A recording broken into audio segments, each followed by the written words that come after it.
Just fear play into preventing us from grasping perspective, though? Oh no, fear is everything.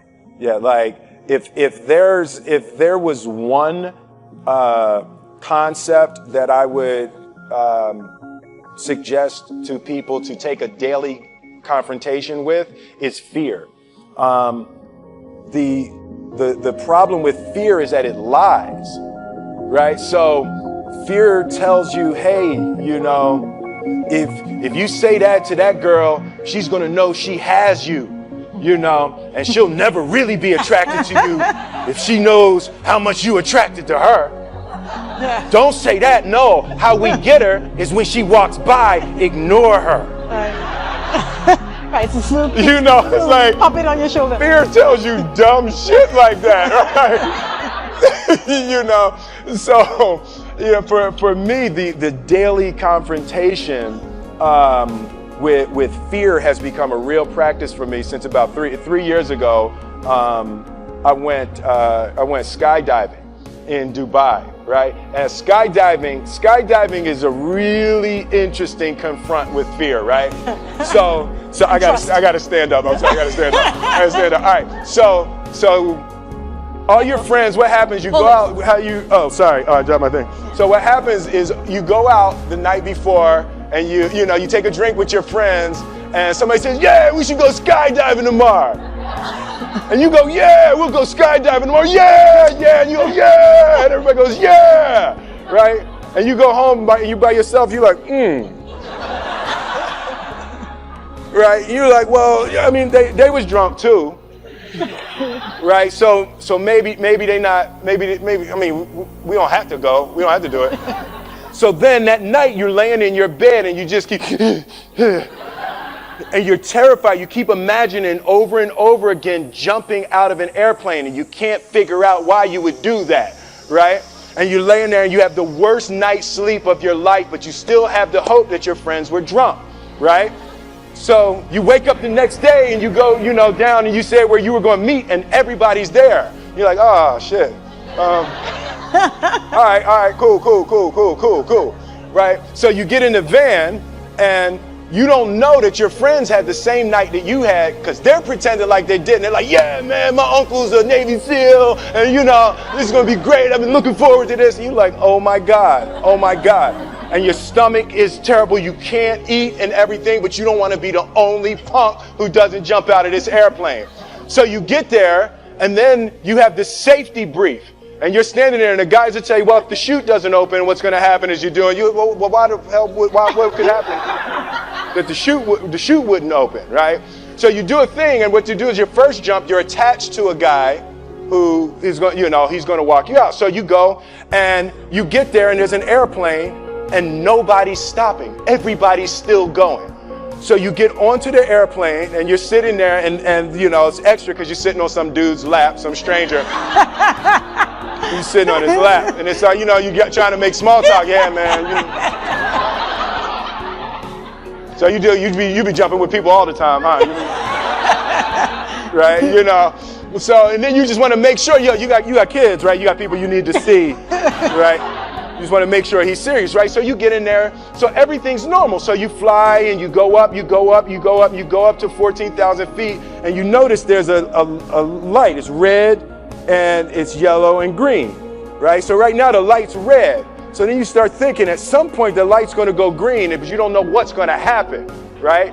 And you wait, and it goes yellow, and the light goes green, and somebody opens the door, and in that moment you realize you've never been in a freaking airplane with the door open. Right? Terror. Oh, sorry, I'm spitting. Oh, sorry. No, terror. Right? So you go, and then, if you were smart, you sat in the back so you don't go first, right? And then people start going out of the airplane. And you go, and the guy walks you up to the end of the thing, and you're standing, and your toes are on the edge, and you're looking out down to death. And they say, on 3. And they say, 1, 2. And he pushes you on 2 because people grab on 3. Right? Right? and you go,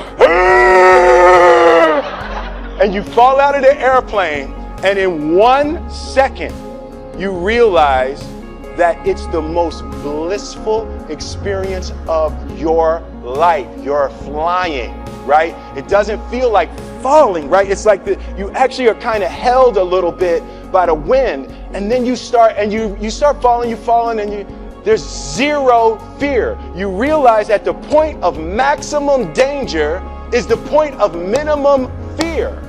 It's bliss. It's bliss, and you're flying,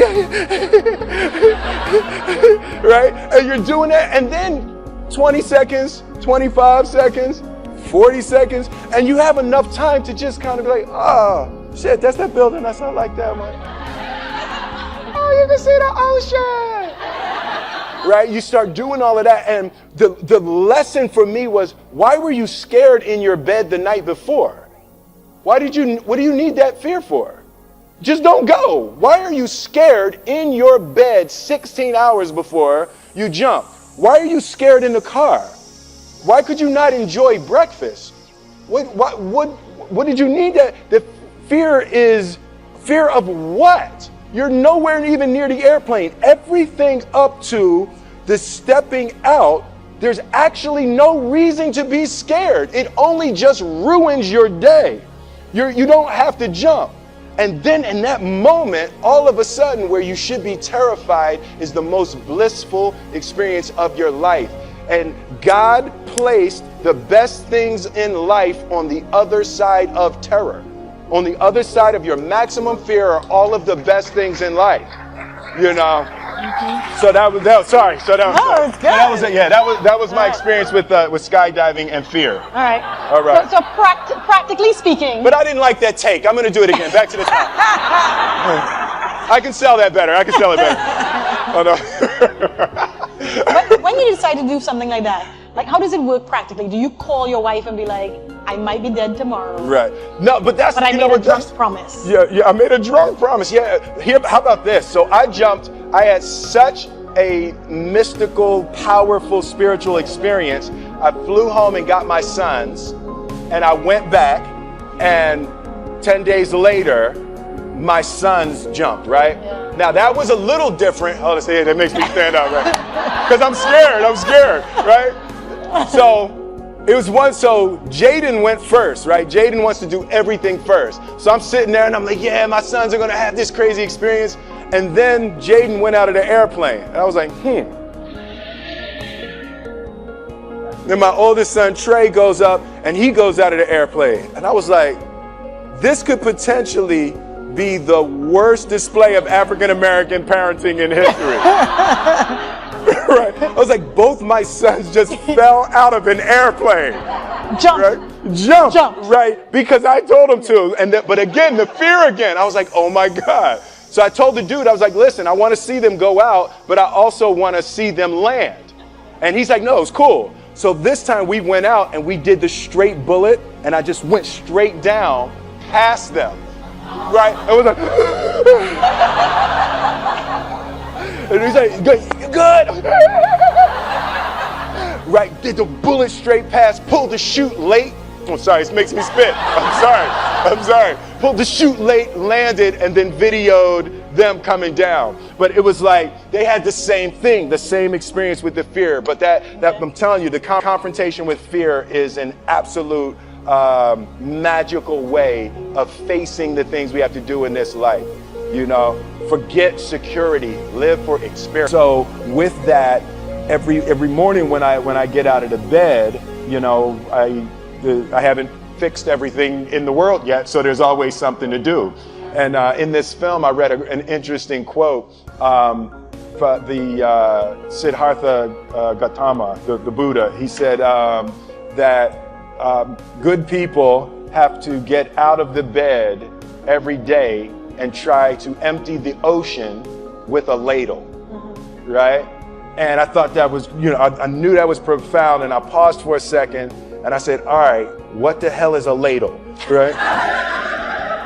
right? So that, I touched it on my iPad, it's ladle. Oh, it's like a big spoon, Okay. As we it's say, like a Philly. soup spoon. Yeah, it's like a soup spoon. I was like, why are you a soup spoon? So trying to empty the ocean with a soup spoon, as the mentality of how you wake up every day to try to do good in the world. So for me, I'm really driven by continually trying to elevate my mind and elevate my spirit and care for my body, and to be able to love as many people as effectively as possible with this mystery of life that I've been given.